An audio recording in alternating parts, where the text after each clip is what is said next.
I'm Steve Wiggins, and this is the Groundworks Ministries podcast. Today we're reading from the book of Judges, chapter 6. So let's focus on verses 11 and 12. The angel of the Lord came, and he sat under the oak that was in Ophrah, which belonged to Joash, the Abiezrite. And his son Gideon was threshing wheat in the wine vat in order to hide it from the Midianites. And then the angel of the Lord appeared to him and said, "The Lord is with you, mighty warrior." Most believers in Jesus have a favorite biblical hero of the faith, right? We'd all love to be more like Jesus, obviously, but we generally choose guys like the Apostle Paul or maybe King David to identify with. Ladies might choose Ruth or maybe Esther. Personally, I can identify with Gideon. He never considered himself to be a hero. He was just trying to get by. And when we first meet Gideon, the Midianites were raiding Israel during the harvest time. So Gideon was secretly threshing his grain indoors because he was afraid of the Midianite raiders. And I can identify with Gideon because he had no idea that he was about to become a leader.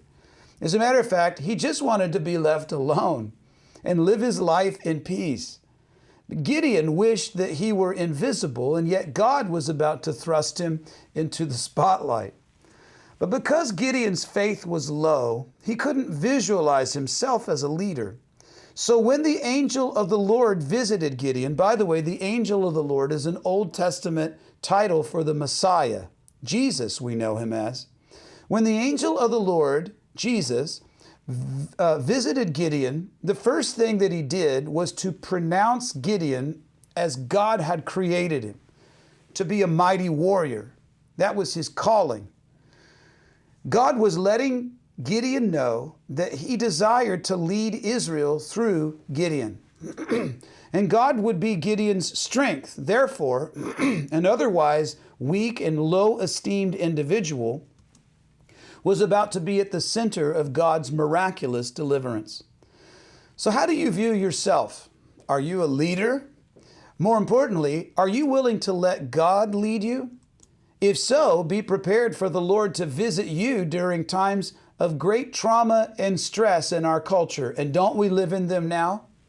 In the moment when you feel that all hope is lost, perhaps God might be calling you to act in a courageously faithful manner in order for you to experience the victory which is reserved only for those who trust in the Lord.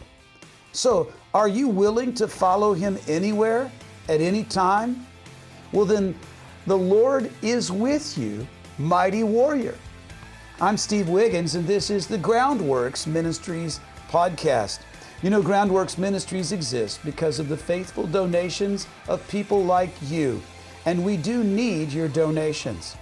Check us out at groundworksministries.com.